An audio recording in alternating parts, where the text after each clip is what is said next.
Hi, and welcome back. This is your favorite faceless masked commentator. I cover news and give my personal thoughts on issues. If you find my commentary interesting, subscribe, like the video, and leave a comment. As a Virginian, I'm happy to report that we're in the middle of a massive legal showdown over the congressional redistricting special election that recently went through. I honestly thought it was game over until I saw the lawsuits.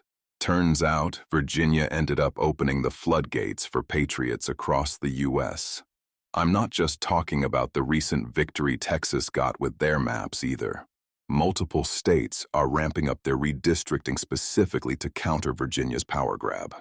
Still, I thought I'd do a little research to try and explain exactly why Virginia's gerrymandering attempt is being challenged. To explain it simply, the process Virginia has for their redistricting efforts is different than most states. Within that framing, not only did we break our own rules, but we also misled voters about what they were actually voting for. In short, it's a dual-pronged issue, ripe for the pickings in court. First, I want to congratulate Texas on their recent victory. The High Court reversed a lower court ruling that had blocked it, which locks in more seats for GOP in the House. To the Democrats still wanting to compare, Texas rules for redistricting and Virginia's rules for redistricting are different. Both are gerrymandering, and understandably, many on both sides don't like gerrymander. But it's still legal. To that end, Texas followed their rules for the process. Virginia didn't. To explain Virginia's process, we'll start with 2020 special election. Voters passed their own constitutional amendment that created a bipartisan redistricting committee to draw the maps instead of the General Assembly. This resulted in the map we had before this recent 2026 election. This recent 2026 election was yes or no vote to temporarily give the redistricting process back to the General Assembly. That's what people really voted for. Not to change the maps, but to bypass this bipartisan committee, or in other words, to amend a previous amendment. What was supposed to happen was 4 total steps. Step 1 is the first passage. This is where the State Senate and State House of Delegates approve the amendment to bypass the bipartisan committee. After which is the intervening House election. To my understanding, it's the same as the first passage but without the State Senate. The third step is a second passage, which is the exact same as the first passage. The fourth and final step is the public notice and vote, which is what we saw last week. Most of the contentions can be found around the first and fourth steps. With Texas, they have a simpler process. Instead of 2 passages, they only have 1. If they get 2/3 majority in favor, the legislation is immediately passed to the public for a final vote. Long story short, Virginia tried to copy Texas's process while ignoring their own. This is the core reason why Democrats keep running these comparisons. They think the process between the two is the same. With this understanding, there are 3 big rules that Virginia broke during this 4-step process that will likely be the kill shots in court.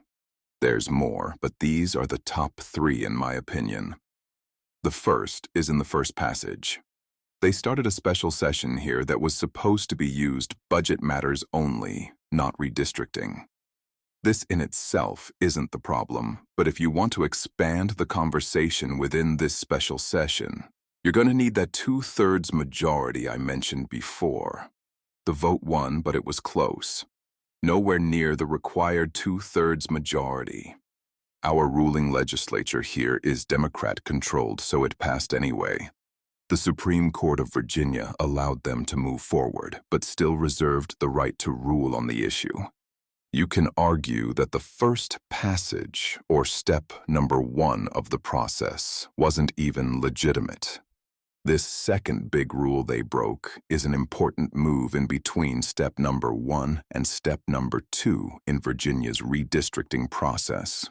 After the first passage, the public was supposed to be notified 90 days before the intervening House election, step number 2. Put in perspective, we should have been notified that redistricting moves were being made sometime around February or March. Instead, we were only notified through the announcement of the redistricting vote and early voting for the recent April redraw.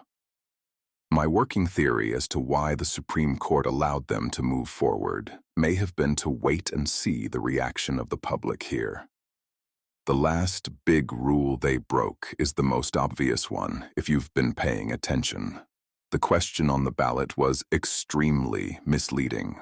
Voters thought they were voting to change the map to restore fairness as a counter to Trump's gerrymandering attempt. They didn't realize they were voting to give power back to the General Assembly after they already had a fair map. They completely took advantage of voter ignorance. I don't say that lightly either. This is a Virginia reporter I watch occasionally. He's watching one of the attorneys' Q&A stream after a hearing. Ballot question I actually put up on my Twitter feed also so you can see it for yourself.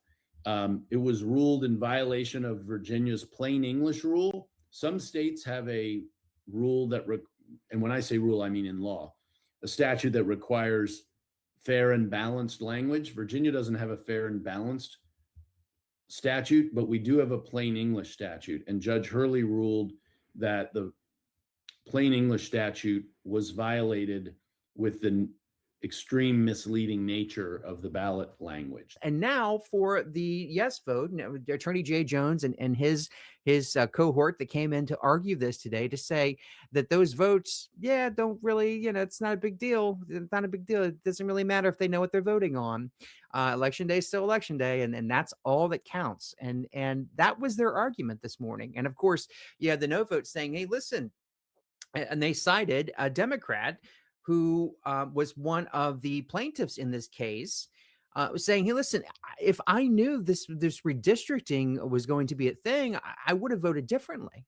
And also, if I had known that it was my delegate that brought this redistricting thing forward to the General Assembly that was eventually passed, I might have voted against that delegate. In addition, we're getting some reports that have Abigail on the record asking marketers not to show anyone the redistricting map and to direct them to the official website, which still didn't show the map. But now to kick this off, ladies and gentlemen, take a look at this. Just this morning, incredible, Governor Spanberger in Virginia actually told localities in Virginia not to post pictures of the gerrymandered maps that people were voting on, saying that they should instead direct people to the General Assembly's website if they had any interest on what these maps looked like. But the General Assembly website doesn't actually include photos of the maps either. As far as recent updates, the Supreme Court just heard oral arguments yesterday. So far, those in favor are basically arguing that the people have voted, and it's not fair to undermine the people's decision. Thankfully, the judges don't seem like woke retards and are asking the pressing questions about the process rather than voter integrity. I think I've made my personal thoughts quite clear on this. This whole situation was nothing more than a power grab by the Democrats. I want to reiterate that Abigail Spanberger is on record claiming that she had no plans to redistrict. And yet, her first move was to plan this shit behind the scenes. She's a lying witch that's too focused on Trump and not the people she's sworn to serve.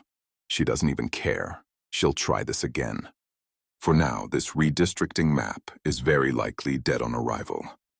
Nobody that understands the full context here thinks there's any shot that this passes.